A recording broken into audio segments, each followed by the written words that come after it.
大王庄的房子地，闺女家的，说卖就能卖，不行。闺女连族谱都上不去，咋卖财产？你们都是封建的老一套，现在抗日政府能支持我，我去找刘祖光会长。回来找谁也没用，这是老规矩了。俺能说了算。你算啥？你不就是个小吗？你现在连后都没有了。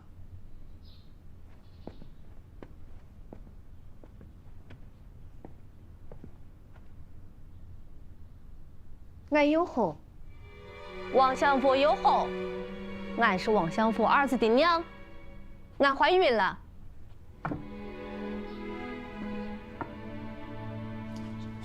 你被土匪接上山，谁知道谁的庄啊？土匪宰的吧？哎，男女授受不亲，干什么？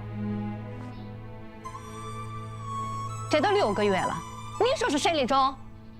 土匪没来，老爷就让请吕家寨的杜神医，好不卖，是男孩儿。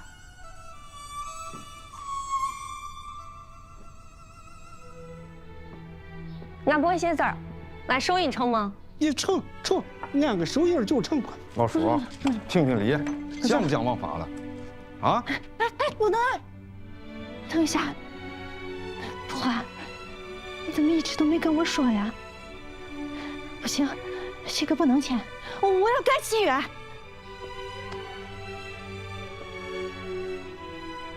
娘们儿大义灭亲，管不了了，走。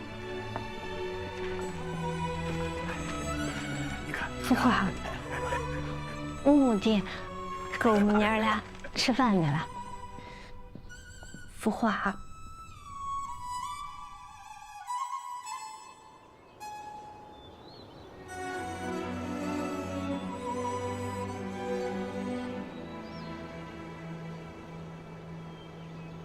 太好了，看着就带劲儿。白松，哎，这回你可是立了汗马功劳了。哎呦，爸，首先还是得有钱，还是人家蒙玉的功劳的。是啊，倾家荡产支援抗战，高风亮节，垂范一方。抗救总会要大力的表彰和宣扬。那这个，哎，总指挥啊，你看到了吗？啊，现在咱们挺进支队的装备，绝对不会输给鲁南任何一支抗日队伍。是。只可惜啊，没有买到国产的82迫击炮，太紧俏了，没货。已经很好了。白松哥，你回来啦！哎呀，这么多新武器啊！白松哥，你可太能干了！挺进支队全体注意，听我口令，面向王玉同志，立正。这里，我代表挺进支队全体官兵，向王玉同志对我们的巨大贡献表示感谢。我代表5县人民，代表抗救总会，感谢王玉同志做出的巨大贡献。王玉，谢谢。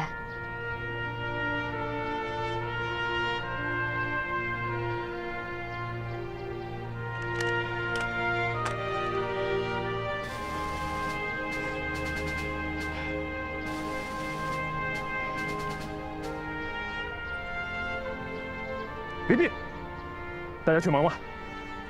请王玉同志检视我们所购武器弹药。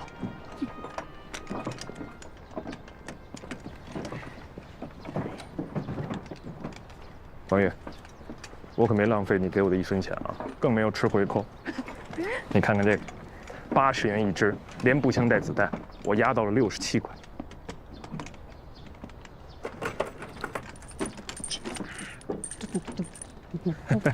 看看，哎呀，白松哥，谢谢你。但是，我有一个要求。你说。我想调进挺进支队参加对日寇的作战。这个我决定不了，你得问刘总指挥和冯支队长。这个我不能答应。王家就你这点血脉，不能再让你出生入死的冒险。可是我都有弟弟了，刚才你们也说我立了功，那这个要求不能答应吗？王宇，来，王宇，你还没有经过训练啊，射击、骑马、头带、拼刺你都不会，我来教你。等你学会了，咱们再聊这个问题，好不好？好，那我保证很快就学会。我还给你一个小惊喜，我在战区的军械官那儿特意给你要了一个小礼物，来，去吧。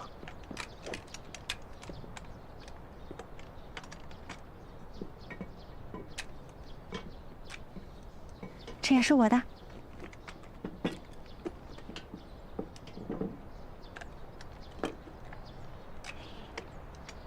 真漂亮。那你明天就能叫我使用吗？你让我休息2天，把这些武器弹药给挺进支队分配完，好不好？好，那你分配完就叫我。保证完成任务。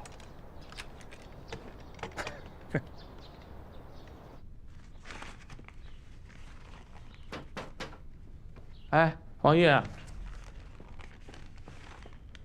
哎，庄秘书，赶紧放下你这手里的工作，跟我走一趟。我跟你上哪去？你跟我开玩笑呢？我没跟你开玩笑，这周书记、刘会长那边假都给你请好了，他们也说你必须得去。这么重要的事啊！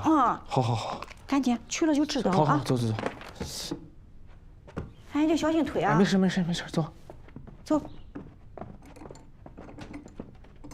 王玉，你要带我上哪去呀？上大街上来谈工作吗？哎呀，你别着急，你跟着我走。上哪去啊？到底啊？马上到了。哎，这是接头地点啊？对，就是这儿了。哎，菜市顾客给你看腿。我不用看腿，我腿挺好的，现在也不疼了，就是走路有点不平而已，我不用看。怎么不用看？你这腿，你想当一辈子瘸子呀？你再说了，就你这腿，我跟你说，你这个打起仗来你都跑不快。我可以学骑马，我不看。你就是你这腿还骑马，我跟你说，你夹不住马，你都得掉下来。哎呀，我跟你说实话吧，是刘竹梅让我来的，我是有使命的。他这妇救会有点事，忙完了就过来。哎，行了，我不跟你废话了，快走，跟我进去。啊，竹梅也过来吗？哎，来，你快，哎，不是我这个腿啊，其实没有那么严重，你要怎么看呀？啊，快！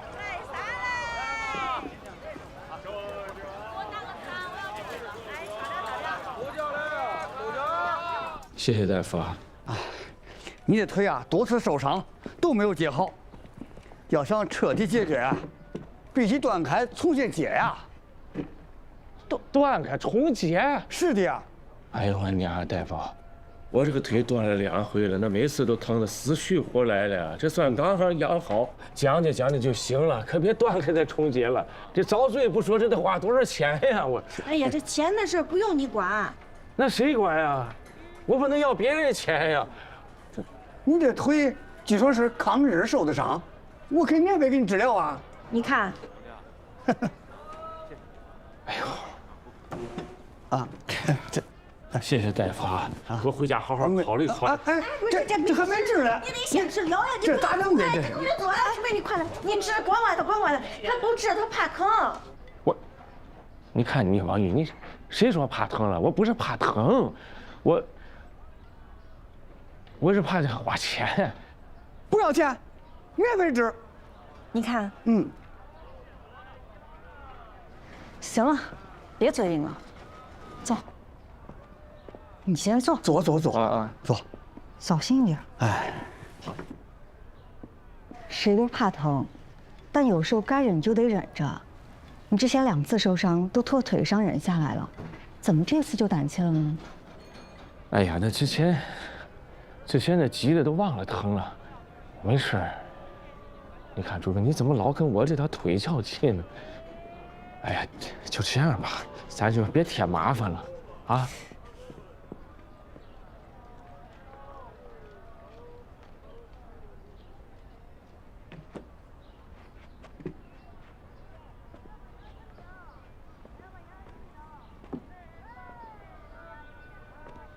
朱梅，你别生气，我知道你是好意啊。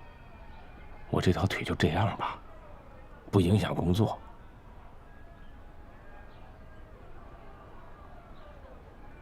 人能够忍受痛苦，肯定是有原因的，有的是为了尊严，为了信仰，为了承诺，或者是为了更高追求，再或者是为了什么？为了爱情，为了刘竹梅。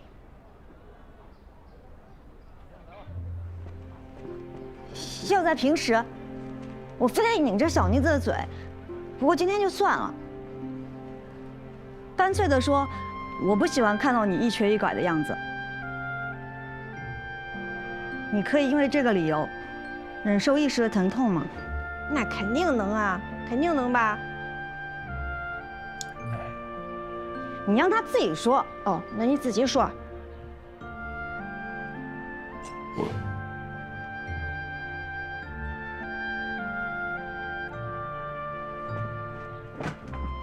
哎，给我重新接骨仪，你给我接好了。好嘞，马上啊！多大慢药？好嘞。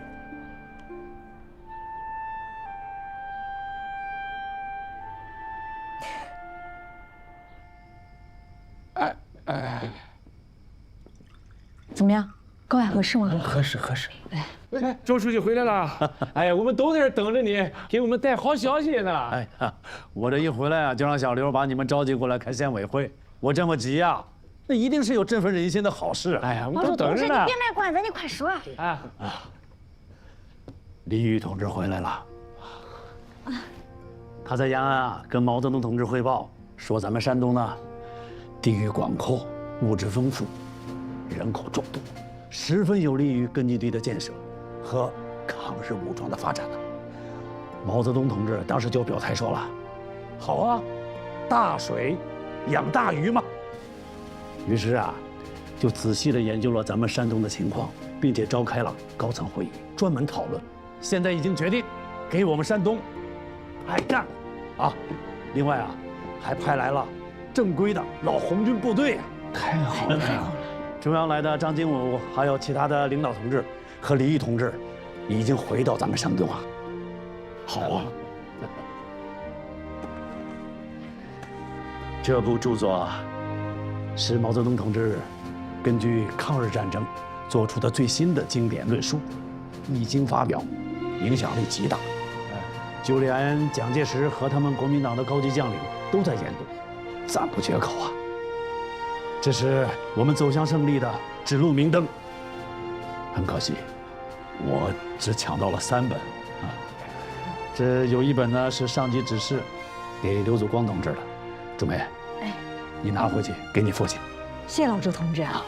1本呢我来保管，另1本呢就给齐峰同志。啊，慢点。哎，谢谢大家伙啊都相互传阅一下啊。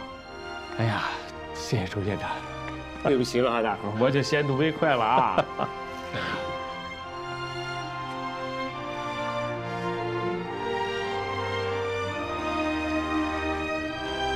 你们都认真看看。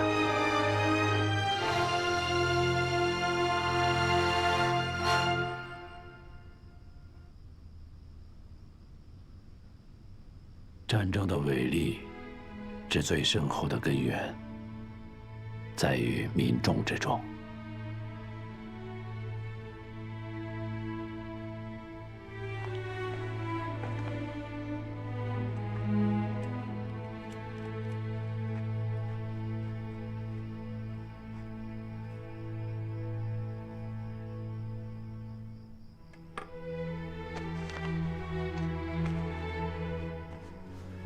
中日战争的持久战，具体表现于3个阶段之中。第一个阶段是敌之战略进攻和我之战略防御的事情。第2个阶段可以名称为战略相持阶段，尤其战争在第1阶段乘着敌后空虚，将有一个普遍的发展，建立许多根据地。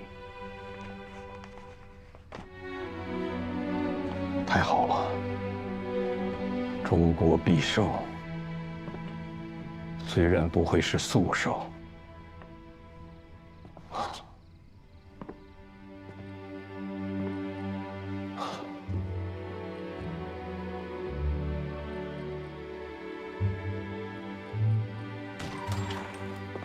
齐峰，哎，周书记啊，看得怎么样了？哎呀，我看得太激动了，我这一肚子话，我就是想找你说一说呀，周书记。好，你说这说的不就是咱们这慢点顾城现在这个情况吗？啊，而且他告诫我们，下一个阶段，战斗会更加残酷啊。哎，这时候也不早了，你呀，简单说说。那你看啊，它里面写到这个，兵民是胜利之本啊。对，这就是这么回事啊。因为只有我们跟老百姓是同甘苦、共命运的呀。我们只有把全国的老百姓都动员起来，才能造成陷敌于灭顶之灾的汪洋大海之中啊！是我们这些人与人民群众鱼水相融的政党和军队，在这个汪洋大海里边，就能发展成无敌的鲲鹏啊！说得好。哎，等大家伙都看完，咱们开次研讨会，到时候你重点发言。好啊！我刚刚看祖皇先生那屋灯还亮着啊，咱们去看看他啊，早点休息。哎，好，慢点啊。哎，对，哎呦，这时候可是不早了。您还不回家休息啊？是你们不让我休息啊？啊，这话怎么讲？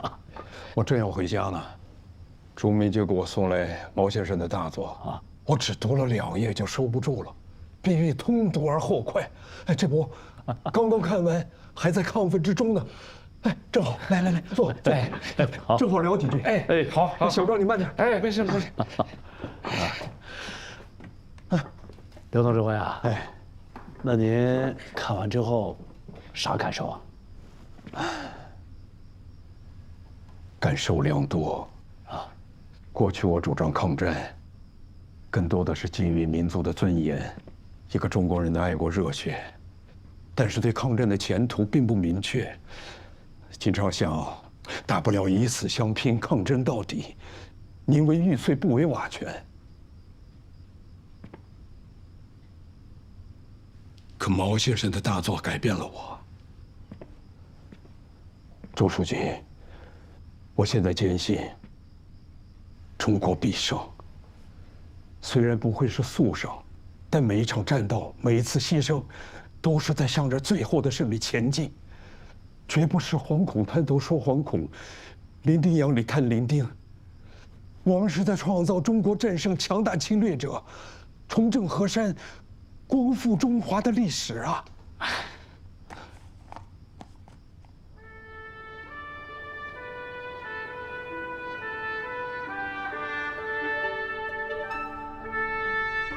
哦，天亮了。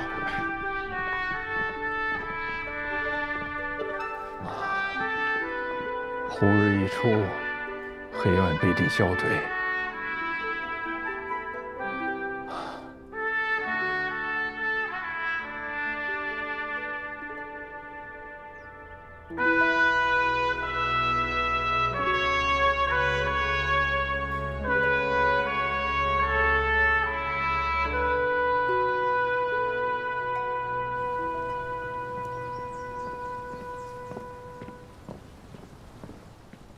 我的大文人写什么呢？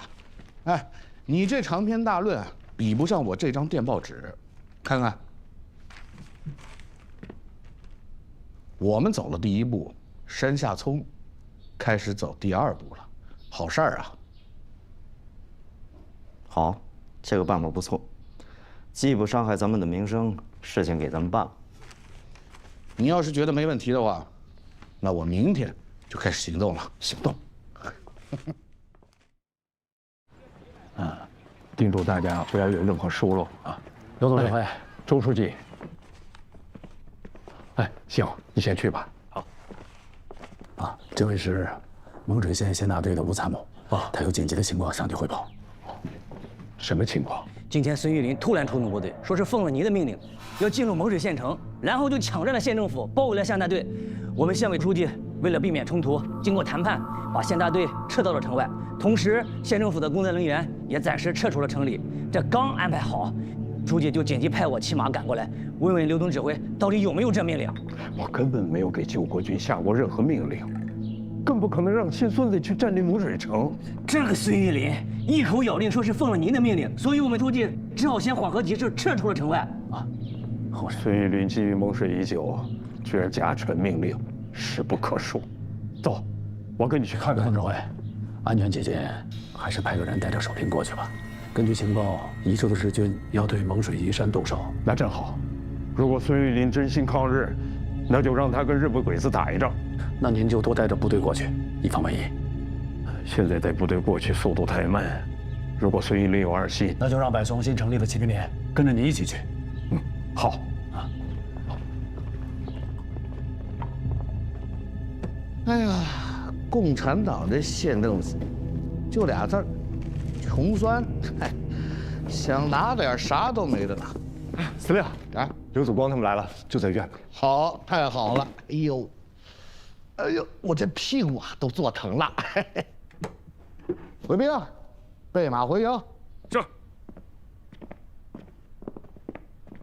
呦，刘总指挥大驾光临，卑职有失远迎，得罪了。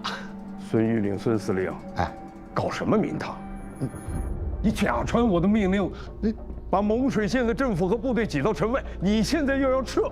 不是，假传命令哪有的事儿啊？我带部队进城啊，是因为兄弟们在乡下都待烦了，就想进城逛逛，洗个澡、修个脸、剃个头、买点东西啥的。哎，谁知道这共产党的政府和部队不知道想啥呢，躲着我不见我。您可不能偏听偏信啊！别东拉西扯的。我现在问你，你给部队下达的命令是什么？回吴店营房啊，该干啥干啥呗。孙玉玲啊，你到底想干什么？你不通知县大队回防，二不留部队交接，让蒙水县城处于不设防状态。你不知道这里距离日军只有40里地吗？日军的快速部队到这儿，只需要半个小时。哎呀，我现在是来也不是，走也不是，是吧？那劳烦您费心通知了啊！孙某告辞。白松，让他走。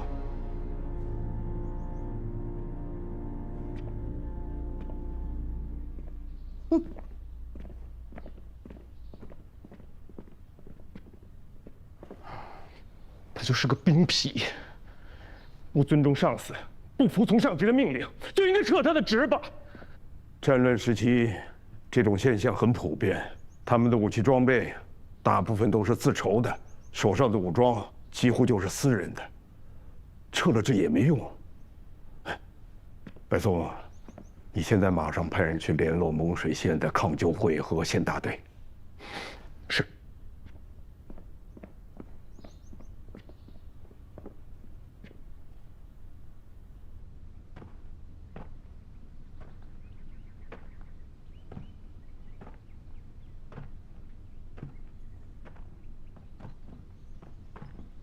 翔さん、電報が届きました。第2の路上劉祖光。お主、俺は急行部隊の水の状態を振り切って車で行く。君はキビタンを連れて東方守備発しろ。今度こそ劉祖光を倒す。そして蒙水县を三救するんだ。はい。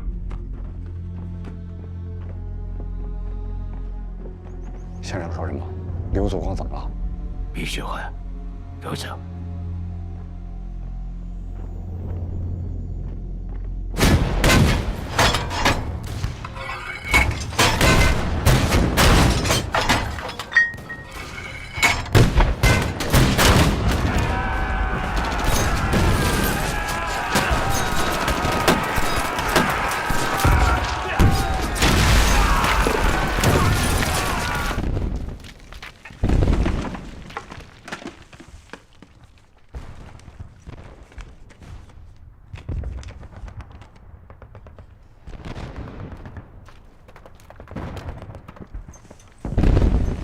总指挥，日军用重炮轰开了南城门，现已冲入城内。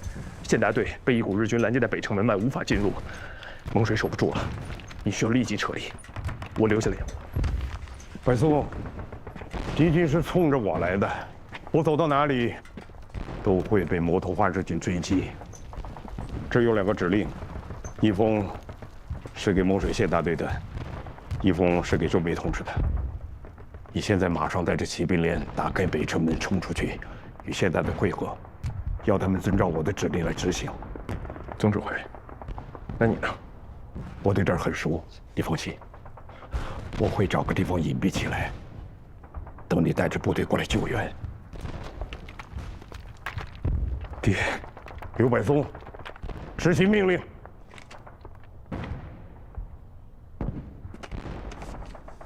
骑兵连，跟我走。是。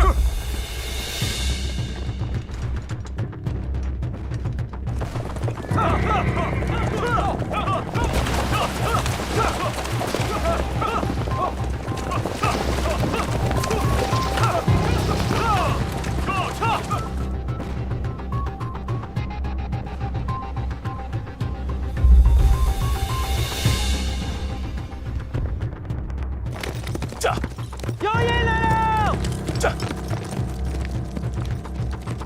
指挥官，谁是指挥官？大队长。指挥官。俺是蒙水抗流会长兼县大队长统领。这是总指挥的手令。你现在马上带人跟我一块去城里解救总指挥。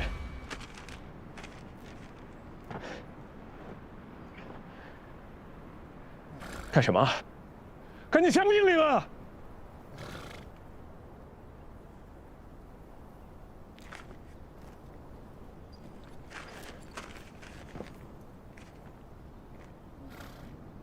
抗日战争艰苦的相持阶段已经开始，我们要蓄积力量，准备打持久战。我命令蒙水县大队立即撤离，到乡村去，到山区去。按照毛先生的战略，组织全民抗战。我命令刘柏松副支队长立即返回故城，听从周密同志的指挥，不得有误。此令，刘总光。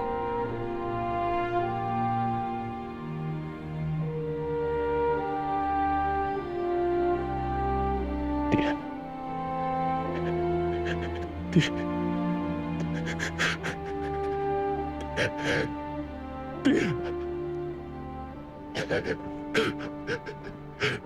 刘先生，不必如此，我们还可以合作。合作不成，我也可以答应您不闲养老，过平静的日子。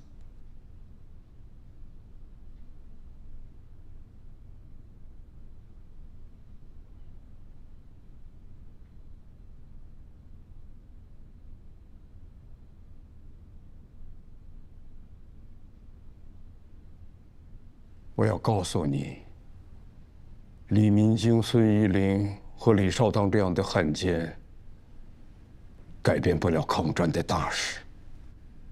最终，你们这些侵略者一定会被赶出中国，或者被消灭、埋葬在这里。这里的河山是我们的，是中国人的。我们会用生命和鲜血来捍卫我们的土地。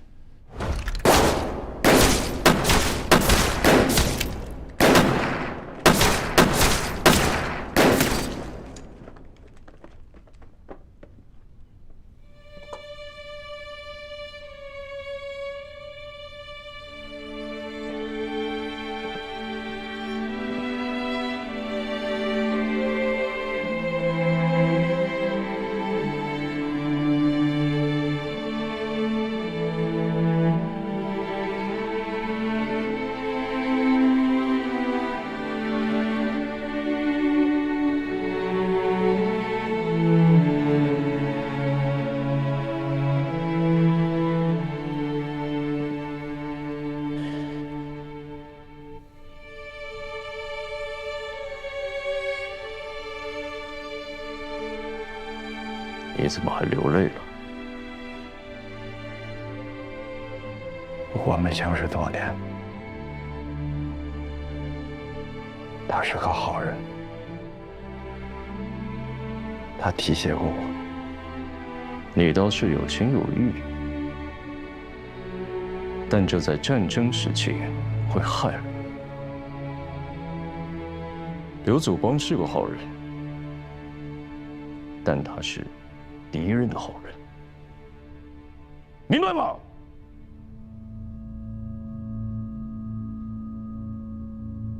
明白。既然你这么有情义，他的后事就交给你来处理，把他送到顾城去，让他们知道，与皇军对抗就是这样的下场。是。我去找个棺材，把它装殓起来。不，尸体我来处理，你只负责送回去。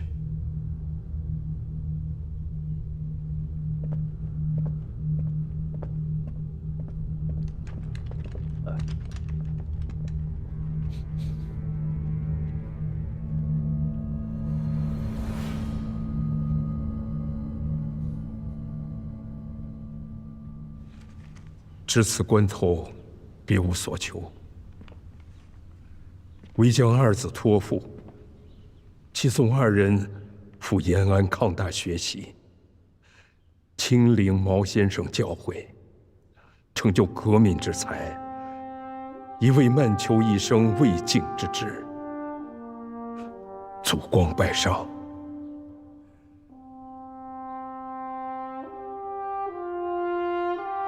祖光先生，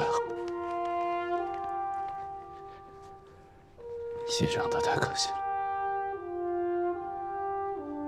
是我们抗战统一战线的巨大损失。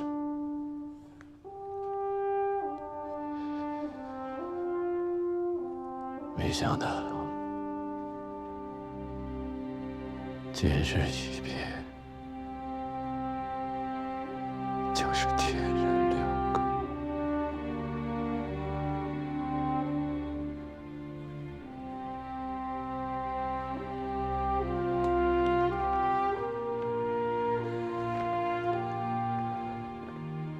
等白宋平静以后，把这封信给他和诸位看看。哎，好。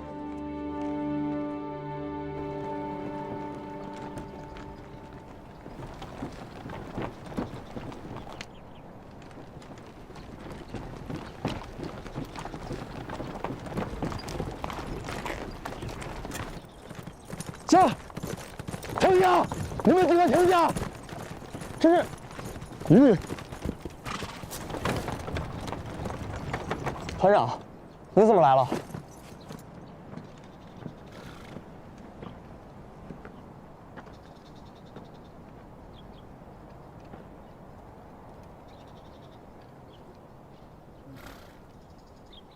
知道为什么我选你们几个护送祖光先生回顾城吗？不知道。因为你们几个还有中国人的良心。可顾城人拿我们当汉奸呀！别废话，过来帮忙。是。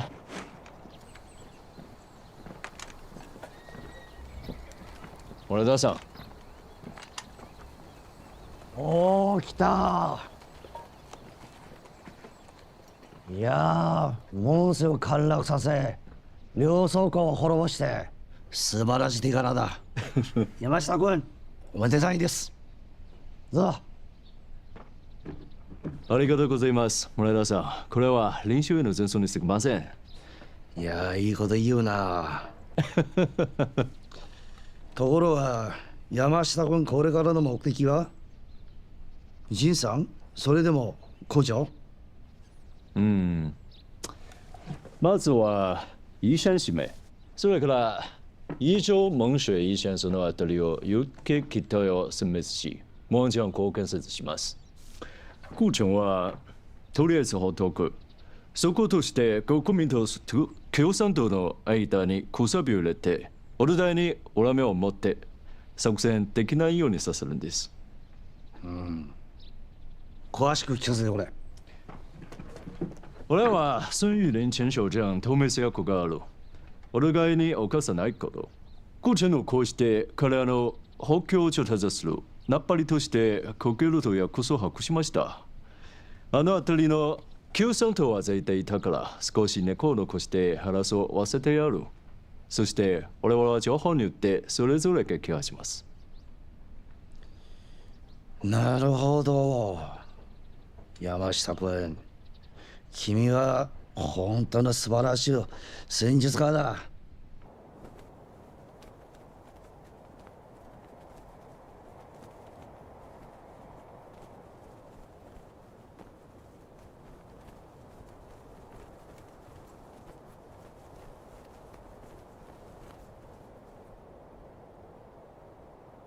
托马。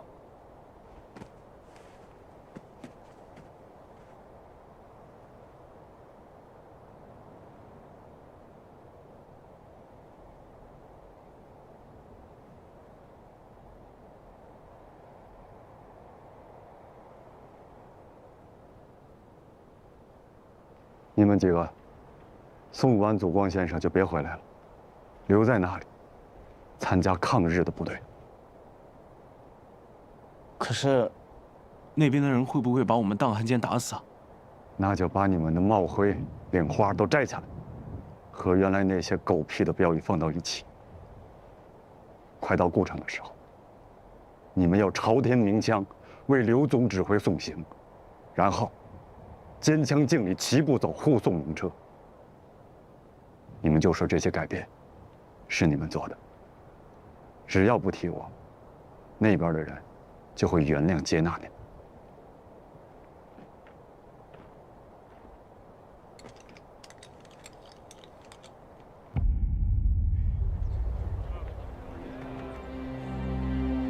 站lên！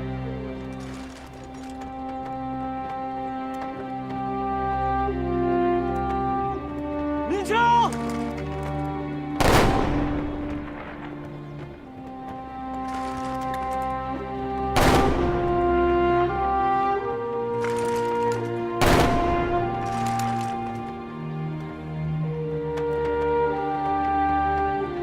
前赴后继，抗战到底！前赴后继，抗战到底！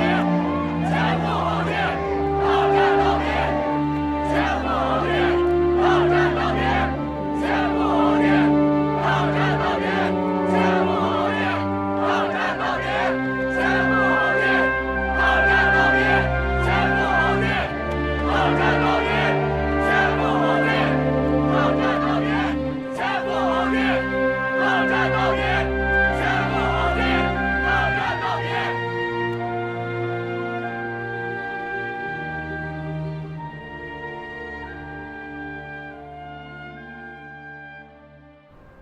！1938年10月，抗日战争进入战略相持阶段，中国共产党领导下的敌后抗日军民将面临更加残酷和严峻的局面。陈专员，恭贺陈专员守正荣升！恭贺陈专员守正荣升！第一份任命书，子委任陈守正为故城、宜山、蒙水、宜州、宜阳5县专属省政府特派员。此令国民政府山东省政府主席沈鸿烈。第二份任命书，子委任孙玉林为故城、宜山、蒙水、宜州、宜阳5县保安司令部司令。此令国民政府山东省保安司令部司令沈鸿烈。孙司令，哎呀，我说陈专员，你可真有点能水啊！5县保安司令，我以为你给我画了个饼，没想到还真吃上了啊！兄弟，这是名正言顺才能拿到利。请。现在虚的拿到了，咱们得来点实的了。明天咱们就去接收故城。好，我要亲自兼任故城县长，动作要快，让他们来不及准备。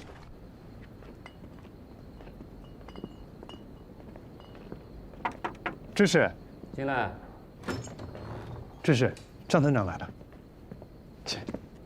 呀，志平来了。知识，我来看看您。来。哎呀，你瞧，你来就来，还带什么礼物啊？您是我的上司，看您怎么能空着手呢？吃饭了没有？刚在团里跟兄弟们吃过了。你总是跟我这么客气。坐。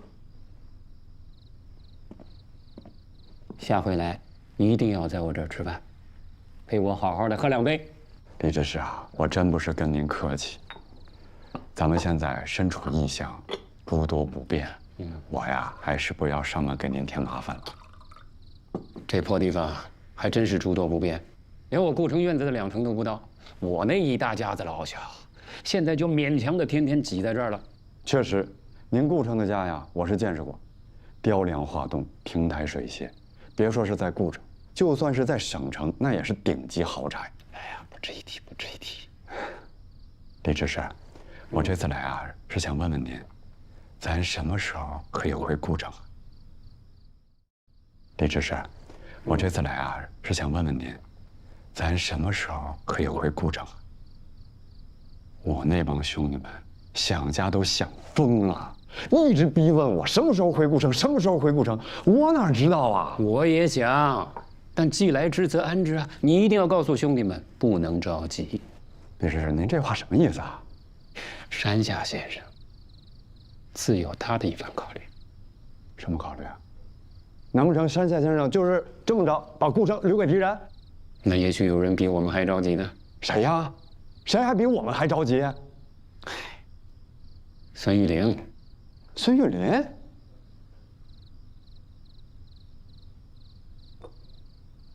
老哥，山下先生是不是把这顾城给了孙玉玲了？这样的话，山下先生就可以利用矛盾，让他们自己打起来。哎，那他们要是不打呢？以皇军现在的实力，那打与不打都不会等太久。你说呢？哎，我听说你跟王翻译学日语了啊？这日本人一发布命令就得说日文，我也听不懂啊，还得让王翻译给我翻译一遍，我还不如自己来。这就对了。那听日本人的指挥，不会说日语怎么行呢？哎，学会了日语，那日本人一准高看。民国17年，日本人进济南，要不是你哥我会日语啊，一个误会，我这脑袋差不多就让日本人给崩了。嘿嘿。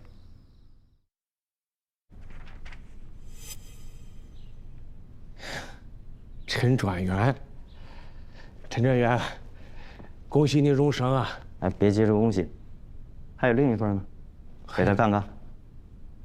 哎，谢谢。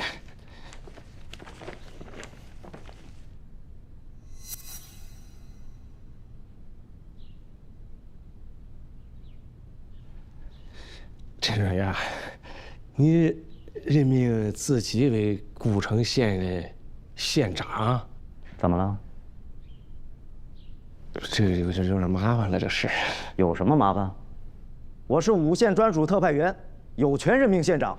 陈专，你别急，是这样，县议会和村镇代表开会决定，我们成立了顾城抗日民主政府了，大家投票选出了周密同志啊作为县长。周县长已经上任了，这个有点遗憾了。这么说，你们是不认可我这份任命了？陈专员，不是我呀，不是我们，这是县议会和村镇代表选出来的，这是民意啊。县议会的议长是谁啊？靳开明，靳老先生，您认识啊？靳开明啊。他开着全城最大的绸缎行，乡下有1000亩的田产，选共产党的人当县长，简直是匪夷所思。对不起。也好，既然是靳开明的议长，他会不同意我当县长吗？陈专员，可能是我没说清楚，金凯明老先生啊，他是个组织者，他是召集人，这个议员是投票来的，这村镇代表、县议会是投票选出来的。有议员名单吗？陈主任，这个议员的这个名单这是公开的呀，我把这个名单拿来，你翻一翻。这。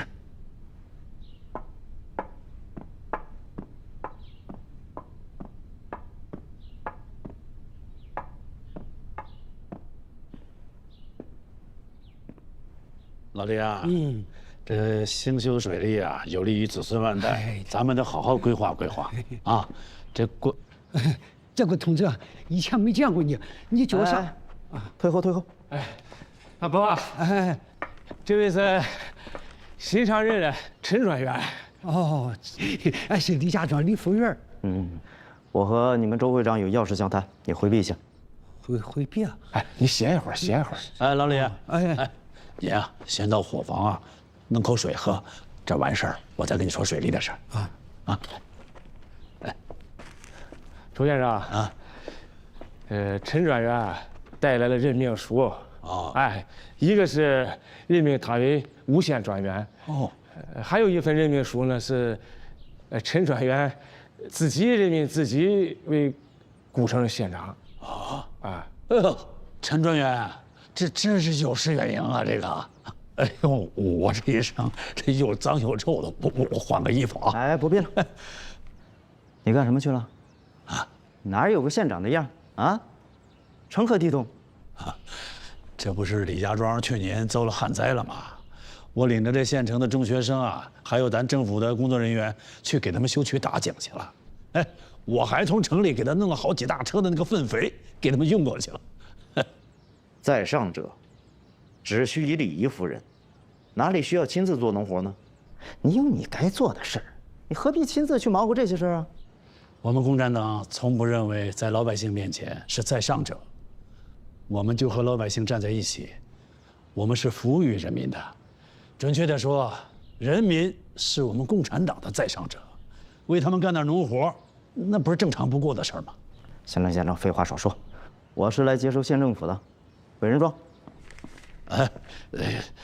我这手太脏了，不看了啊！你自己任命自己，不用怀疑。哎，庄，这县里的情况你说了吗？我都讲了，周县长。陈专员想看一看议长和议员的名单。陈专员，你看。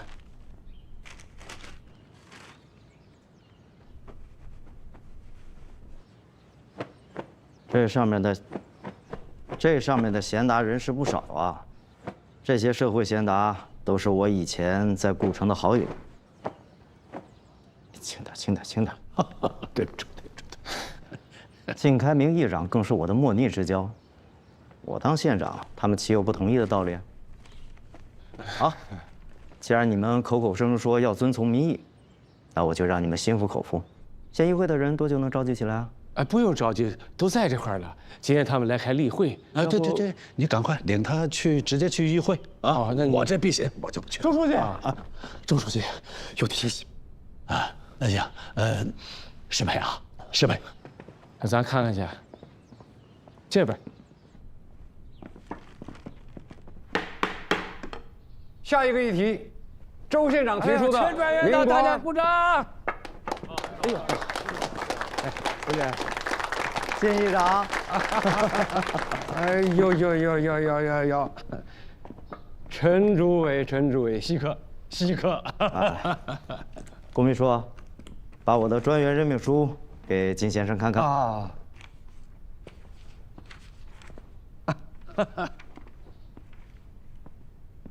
山东省政府委任状，自委任陈守正为顾城、宜山、蒙水、宜州、宜阳5县专属省政府特派员，司令省主席沈鸿烈。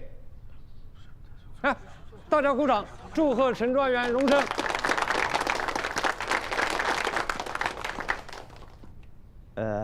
今天兄弟我来到顾城县议会，是有一事相求于议长和诸位议员先生。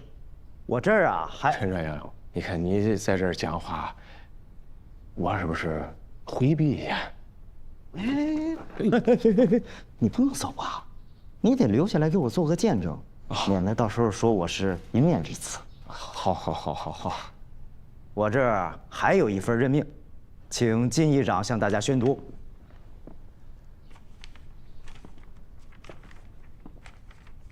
委任状，自委任陈专员守正，兼任故城县县长、司令，五县专属特派员陈守正。不是都任命周密当县长了吗？这怎么又改了？周密是经过我们咨询选举的，他的回答大家都满意啊，也都落实了。陈守正来了，能比周密干得好吗？请大家安静。有什么意见，请各位议员向议会陈述。我想请问陈专员，请讲。周密上任，经过了议会和村镇代表的质询，其中有一个问题就是故城民生凋敝，财政收入锐减，政府入不敷出，问他有什么措施，他第一条就答应将所有政府工作人员的薪资取消，实行供给制，只拿少量的津贴。请问您上任会不会改变这个做法，加重故城的负担呢？陈专员，你别干瞪眼呀！你大伙儿等着你回答问题呢，是不是啊？我知道。所有工作人员都有家眷，没有薪水怎么行呢？可是，共产党的工作人员已经做到了，家属也是政府公给，除了少数因此离职的工作人员，现在国家政府的工作人员一切工作正常啊。共产党当政的政府，田赋每亩只有不到20斤，您的故城临时政府曾经征收过每亩80斤的田赋。你想让我们支持您当县长，也得把田赋减下来，最好比现在的更低呀。是啊。共产党提倡一夫一妻，禁止公职人员找小老婆，你们能做到吗？你陈守正能做到吗？我那是为了繁衍子嗣才娶的小夫人呐。共产党也不反对如此放呀，但要先离婚再结婚，一夫一妻。对，一夫一妻。大家别嚷，就你这个问题啊，陈专员一条一条逐个回答。我回答什么？我不回答。你们这都是什么议会？简直是胡闹！陈专员，你慢慢。根据刚才通告的情报，我们得马上制定出下一步的部署和对策。大家伙儿都发表一下意见。畅所欲言，各抒己见。你不能信。哎呦，陈专员，你好，我给大家伙介绍一下啊，这位是省政府新任命的5县专员。我不管什么专员，我们现在正在开军事会议，5个人员请示。小令。刘公子年轻气盛啊，军事会议。周会长在这干什么？他都能参加，我这个专员就不能参加了吗？陈专员，是这样，我们故城抗日挺进支队呢，现在已经纳入了八路军山东纵队的编制序列，我是挺进支队的政委。政委？对。你还是不是故城县的县长啊？我要跟你谈话。好。大家伙儿接着讨论，咱们进一步谈。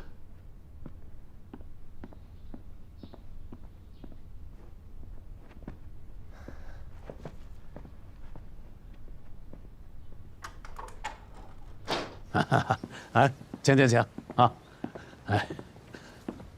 来，请坐。陈专员，我得给你通报一个情报啊，这个日军占领宜山之后，下一个目标就是故城。这也是我们召开军事紧急会议的原因。情报可靠吗？可靠啊！经过多方面渠道的证实啊，这个山下聪啊，要不是因为他主张暂缓，恐怕我们的县城早就丢了，日军早就攻占城里了。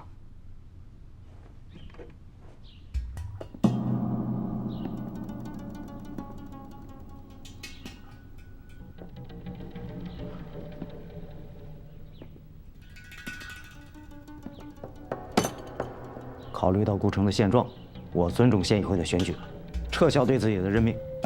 这个县长，你就当下去吧。不是，但是，如果你擅自撤离，把顾城拱手让给日寇，我是要兴师问罪的。我是顾城县的老百姓选出来的抗日民主政府的县长，我定会履行我的职责。好自为之，告辞。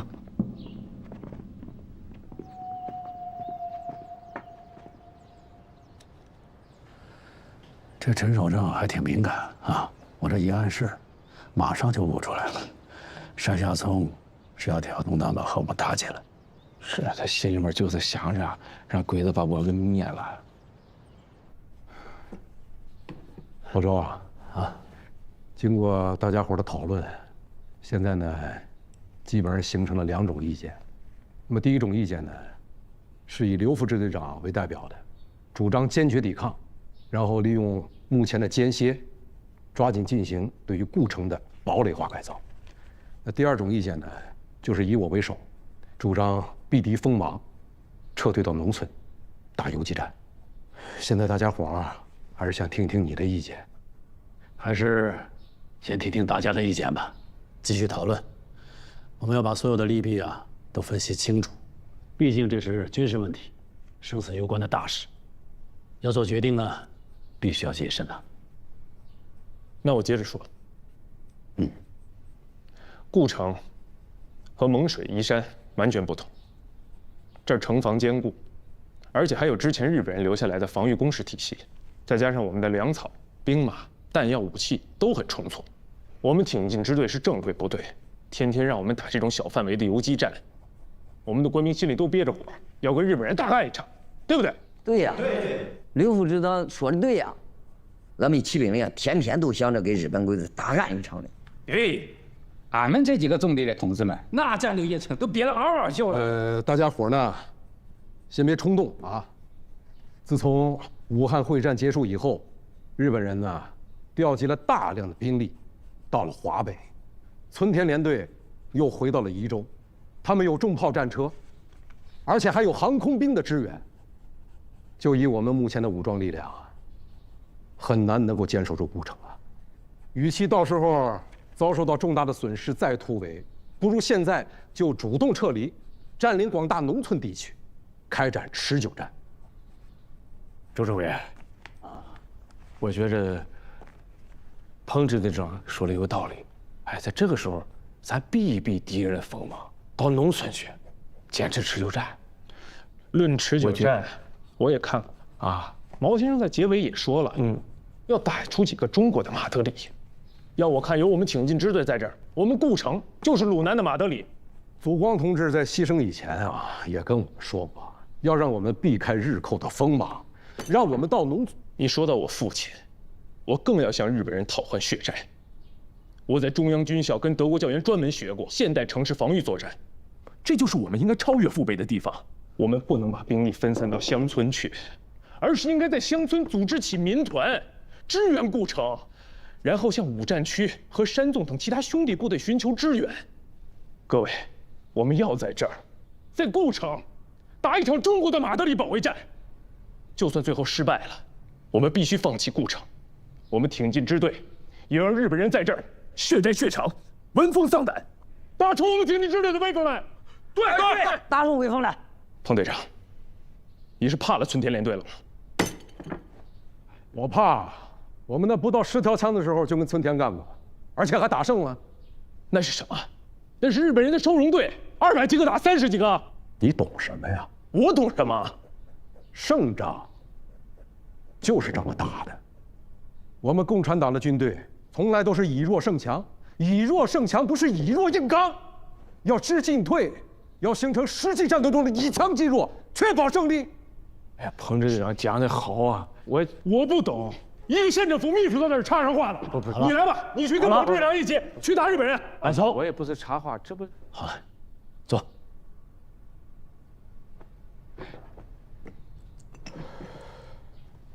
别说，你喝口水。这样吧，上级通知我和彭支队长去开会，研究日后增加兵力，准备执行所谓的治安作战的对策。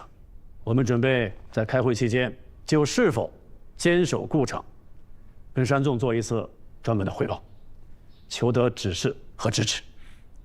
我认为啊，现在我们要着手2件事。第一，由民政科的张科长牵头，带领财税科的李科长张奇峰、刘竹梅、王玉，制定出顾城内的老百姓和政府机关人员撤离的计划安排。并且在必要时，能够分头组织实施。好，无论是战还是撤，这都是要事先做好的安排准备。第二，由刘副支队长牵头，制定顾城的防御保卫计划。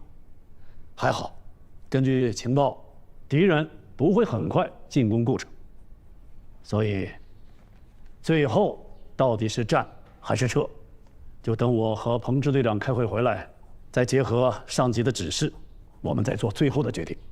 朋友，白总，你们觉得合适吗？我同意。我会制定出一个完善的计划，并且完成具体部署。好。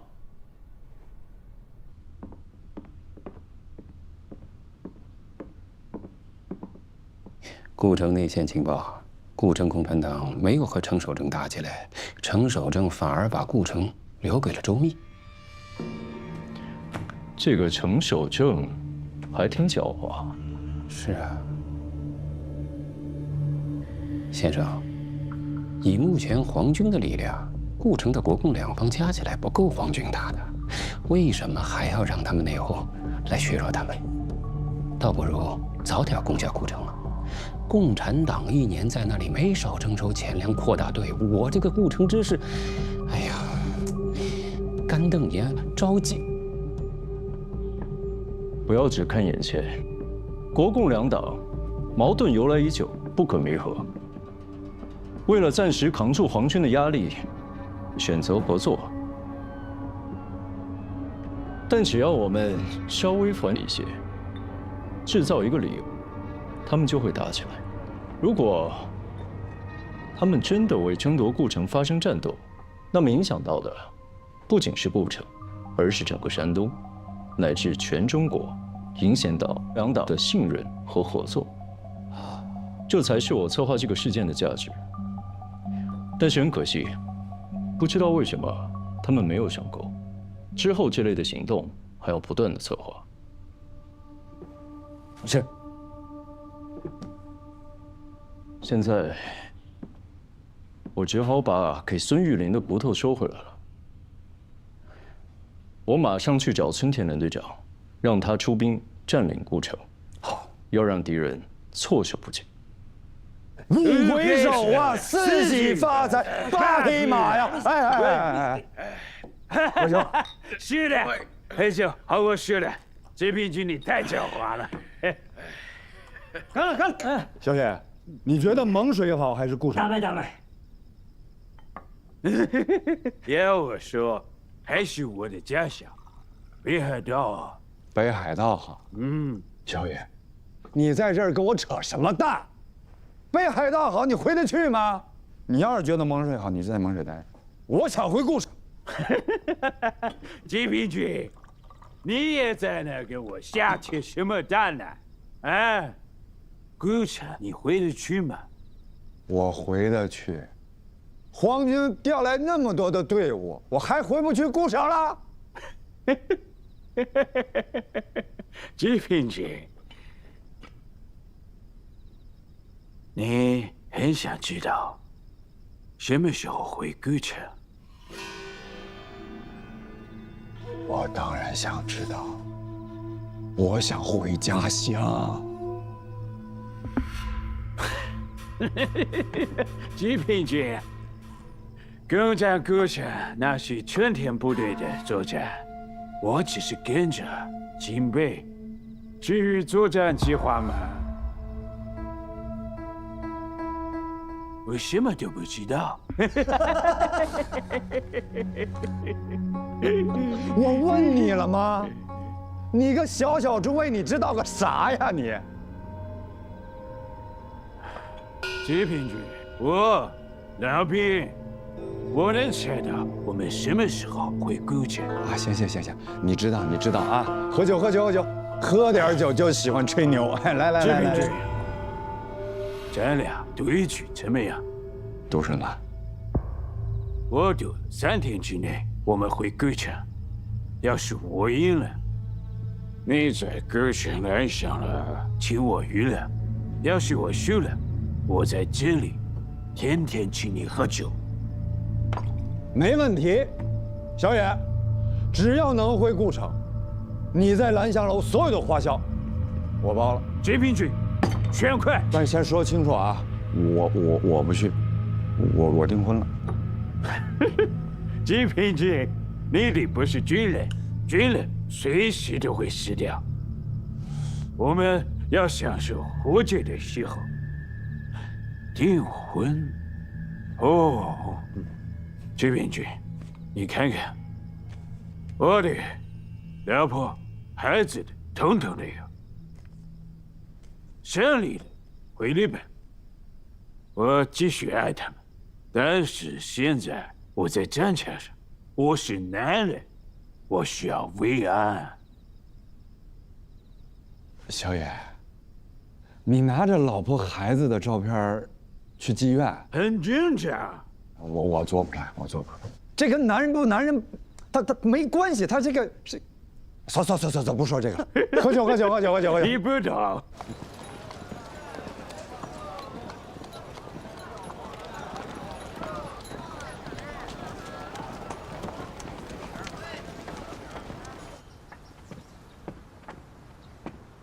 刘副支队长，城里面来了情报，说春田联队啊要进攻古城，现在周书记和彭师长都不在，你看这事怎么弄？好啊，终于把日寇给等来了。古城的防御体系已经基本完善，无人掣肘，我来指挥，我们干个痛快的。通知县政府和挺进支队的干部开会，布置战斗任务，安排民众和政府撤离。哎，刘副支队长是这样，你看，到底是打呀还是撤？是不是等大家回来，好好商议一下再决定啊？商议什么？跟谁商议？反对坚守故城的不就是彭勇吗？上次开会大家态度很明确了。现在我是这里的最高指挥，军事行动由我决定。刘副支队长，但是你。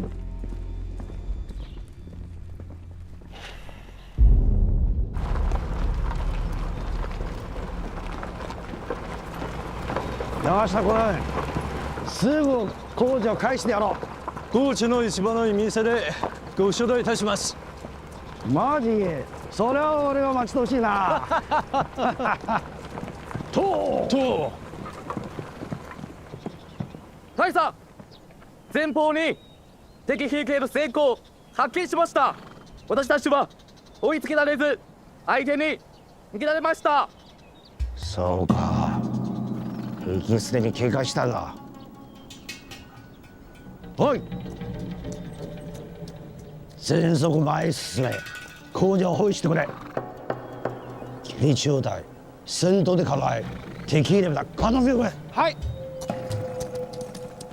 はあ、加速前進。はあ、here。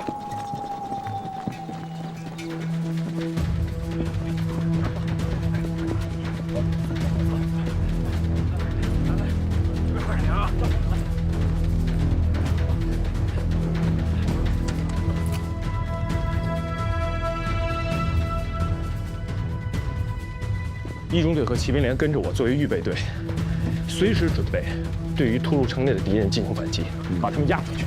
是，好了。3中队在这个位置啊， 4中队的位置在这儿。这个从目前讲，刘副支队长，我去各个方区看了，都按照你的命令准备好了。今市内第2、第3道方向的接垒也已经工作完成了。好，陈参谋长，你在这儿配合我指挥吧。是。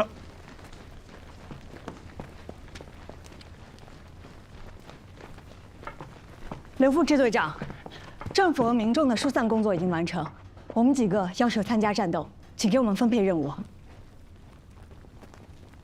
你们3个都不能参加战斗，立即跟随张科长撤离。你叫我骑马射击，就是为了让我撤离？想要参加战斗，你会这些远远不够。如果我同意你们参加战斗，就是在给部队增加伤亡名额。报告刘副支队长，城东1周方向发现日军，距离大约6、7里，人数约有2000多人，有罗马牵引的920式步兵炮4门，汽车牵引的41式野炮4门，还有一个骑兵中队。你是看见的时候距离6、7里，还是现在的距离？是看见的时候。我知道了，通知你们侦察兵马上归队。是。敌人来的不少啊！敌人这次来的是2个步兵大队，还有连队配属的野炮中队也出动了。我还以为春天连队会倾巢出动呢，没想到就这么点兵，还想打下我们顾城，简直是痴心妄想。那既然敌人来了这么多，就让我们留下吧，我们肯定不会添麻烦。我说了，马上执行我的命令，马上撤离，拒不执行命令，你们知道后果的。楚梅，你说说。他不会改口的。楚梅，王爷，我觉得北松说的有道理，咱们走吧，再晚了走不了了。啊。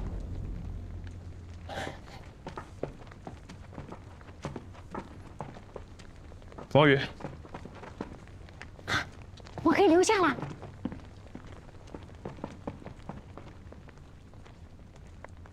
这个小包给你，打完仗之后还给我。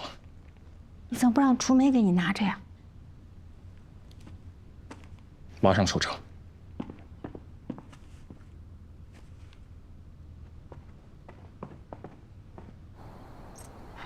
Take the guy! Action!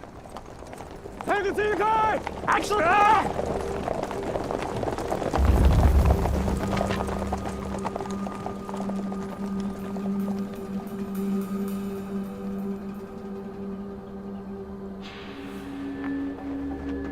别写了，别写了，可别看底下点敌人，拿耳朵听。走了吧。太悬了，我差点就让鬼子发现。哪有这么多的快？你们2个怎么回事啊？说好的一起战斗的。白松是我哥，我知道他那脾气，话说死了他不会改的。庄大秘书，你呢？我什么呀？我这个样战什么斗啊？那不给人家添乱吗？咱们战斗是3个不合格的兵，留在那什么作用也没有。咱们出去发挥更大的作用。咱们现在最重要就是找到周政委还有彭支队长，把顾城的情况给他们汇报。我看了一下哈，北边啊，就是他们从山东回来的必经之路，咱们抓紧跟他们会合。走。嗯，走吧，走。哎，来，扶着，扶着。注意安全，小心敌情。注意安全啊！注意安全啊！小心啊！4门920式步兵炮，2门41式野炮，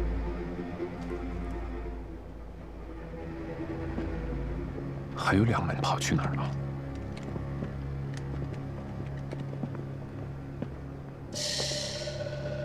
？2中队长，报。留几个观察哨。让其余所有人带着武器，躲进城墙下的防炮洞，待敌人炮击延伸或停止之后，再上城墙。是。东门，你这里应该是敌人炮击的重点和进攻的重点。是。你不用紧张，等我到了3、4中队的防区，我会通知他们主动支援你的。真的？那太好了。没有远程武器。就这么眼睁睁地看着敌人光天化日之下大摇大摆地布置炮阵地，我们一点办法都没有。检查到前卫，安排人去夺了这炮阵地。可以进行，但是计划要周全，敌人也不是傻子。刘副支队长，请放心，保证完成任务。我再去别的地方看。是。通知所有排长到这里集合。撤！撤！撤！这，这，哎，来了来了，走，周政委，周政委，何正队长，哎，小心。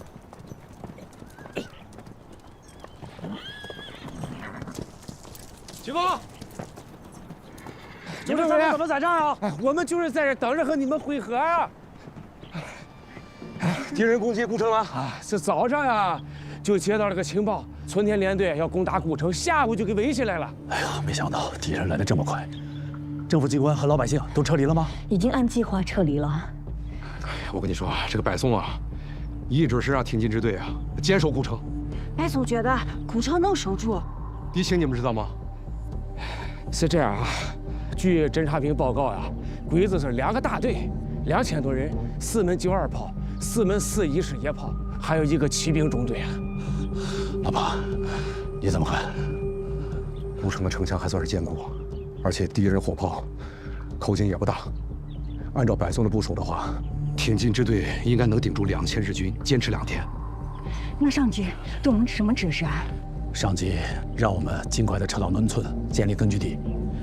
就是坚守顾城的话，也要尽快的转移，不要和鬼子打消耗战。那接下来怎么办啊？敌人已经包围了顾城，我们也没有办法跟白松取得联系，传达上级的指示。鬼子来了还有什么好说的呀？打！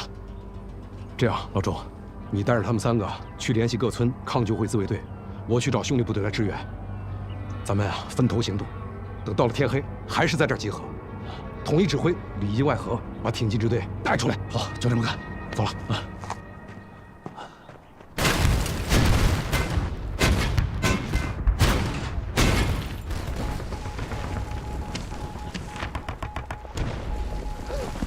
前面情况怎么样？敌人敌人炮火轰击东北，城门被轰开了，但排到我左外还能通过。东城墙虽然被按住，2中队还能守得住，其他方向都有敌人进攻，但并不猛烈。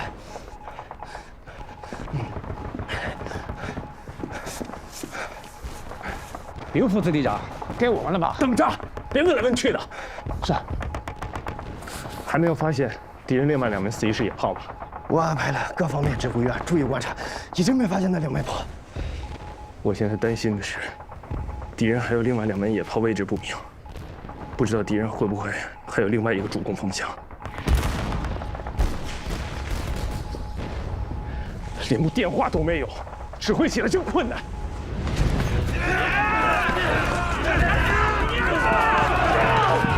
队长，快看过去！队长，郑队长，郑队长，100招带领我指挥。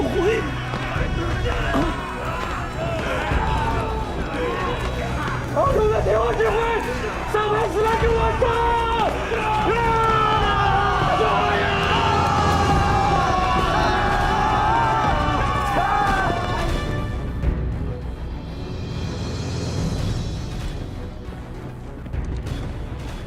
大佐、しかしもの攻撃はなかなかうまくいかないのです。なるほど。敵は南北からそれぞれ援軍を送りました。柔軟に侵入した我が軍に反撃しました。新たに中隊投入して東部の攻撃を強化してくれ。哎，报告，敌人派工兵炸开了东门，冲进来了。2中队长牺牲，1排长正在指挥战斗。3、4中队正在和2中队一起反击敌人。进展到什么情况？现在已经拼上刺刀了。敌军的支援部队还在不断的冲进来。2中队急求支援。刘副支队长，下命令吧，该俺们了。对呀，俺们上吧。再等等，我总觉得敌人的进攻方式不可能这么简单。刘副支队长，刚才各个方向都汇报了，没发现那2门炮，重点肯定在东门啊。就算那2门炮布置到其他地方了，东门6门炮都没有炸塌城墙，还得靠工兵的炸药。俺们出击，一定能把东门的敌人赶出去。下命令吧，刘副支队长，下命令吧。慢，到，通知345中队严密防守，禁止敌人的工兵接近城墙和城门。是。一中队骑兵连有，向东门发起出击，击退敌人后立即返回。是。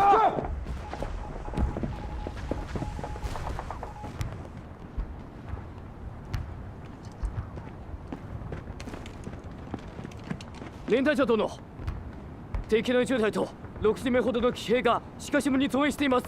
支援を要請します。なるほど。命令。まず東島にいる部隊を安全地帯に停滞し、砲兵をすぐ攻撃開始してくれ。したがって敵の援軍を撤退する道を操作し、それで西部の攻撃を直ちに開始してくれ。はい。よーい。発砲。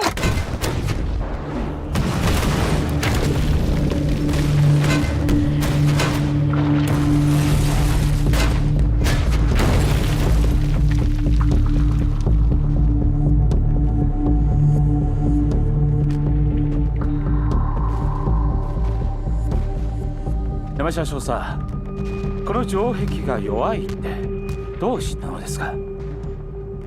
そのうち堀越にいる時、よく城と調査しに行った。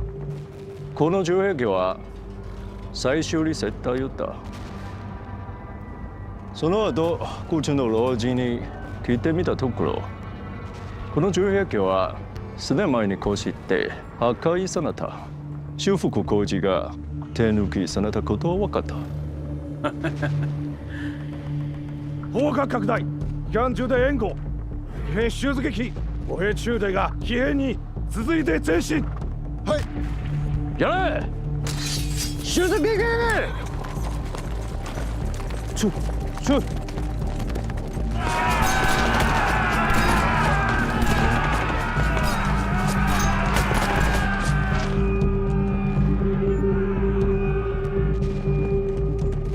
連隊長殿、石川の部隊が城内に侵入しました。東島の攻撃を再び開始してくれ。はい。